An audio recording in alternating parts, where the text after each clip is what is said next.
My name is Jak Fresco. I'm project director of the Venus Project in Venus, Florida. The Venus Project maintains if you don't want war, if you don't want poverty, hunger, unemployment, territorial disputes, and all the other problems that go with society, you have to declare the earth as the common heritage of all the world's people. If you fail to do that, you'll have problems to the amount of events you don't want to change. If we don't change, we'll have the same problems over and over again. The Venus Project is an attempt to design a world where poverty, war, prisons, police do not exist, because we deal with the problems themselves, the factors that shape arrogant behavior, aggression, all the things that paralyze our society and prevent it from growing. Politics was good 100 years ago.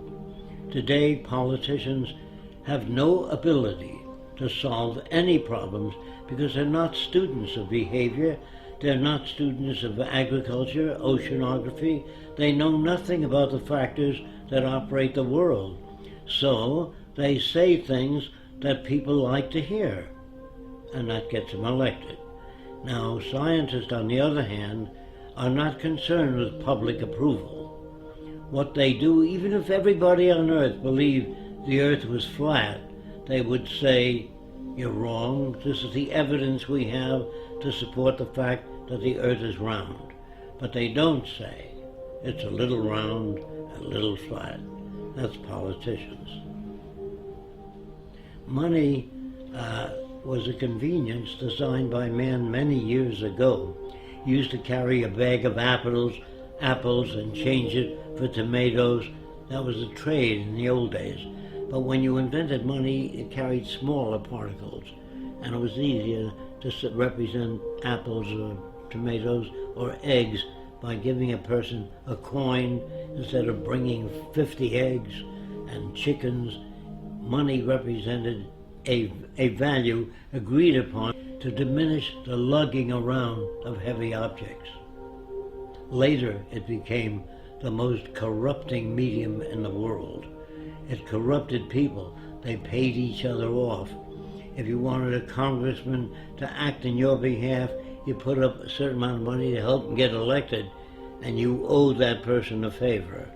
And that's the same with the drug companies, the auto companies, the banks.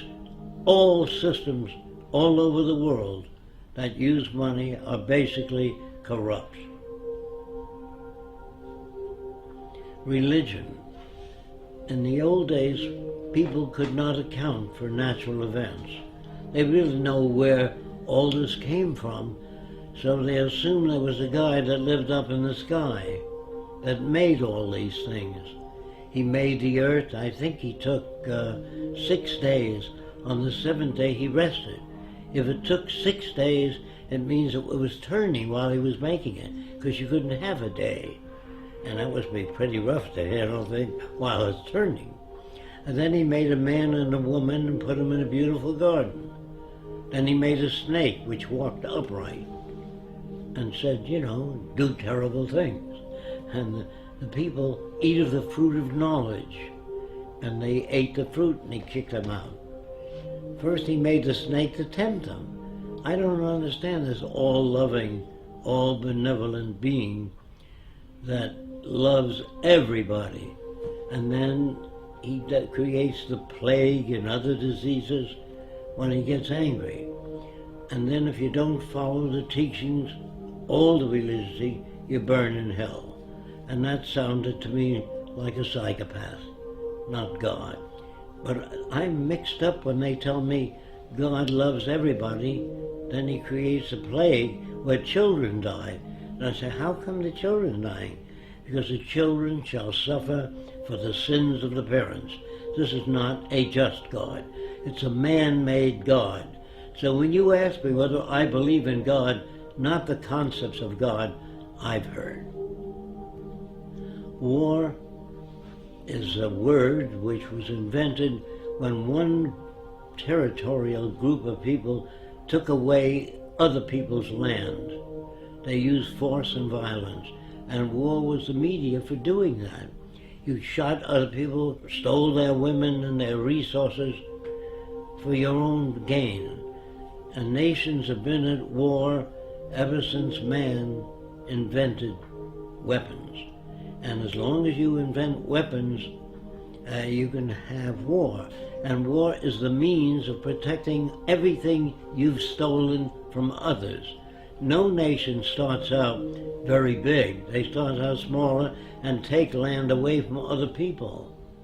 And they don't take it by invitation. They weren't invited to take over the land. They took it by killing, force, and violence. And war is the most inappropriate way of solving the differences. That's why I'm against the Pentagon and the military, because they majorly should be concerned with how to bridge the difference and bring nations together toward a common purpose, namely taking care of the environment, one another, and restoring the damaged environment. That's what I'd like to see in military systems. I would like to see, instead of training millions of soldiers to be killing machines, I'd rather train them in being problem solvers. Send them back to school, teach them social science, social psychology, sociology, so they can add to the culture, not be destructive. But ask anybody, what does democracy mean? They think it means participation in government affairs. So I asked them, do you really believe in democracy? They always say yes. I said, did you vote for the space program? They said, no. Did you vote for the Vietnam War? No. Did you vote for the war now? No. Where the hell do you participate? That's an illusion given to people. They even pick the people you vote for to make sure they'll keep things as they are, the establishment. So they put them out there for you to vote for them. If we lived in a democracy, there'd be 5,000 political parties, different points of view.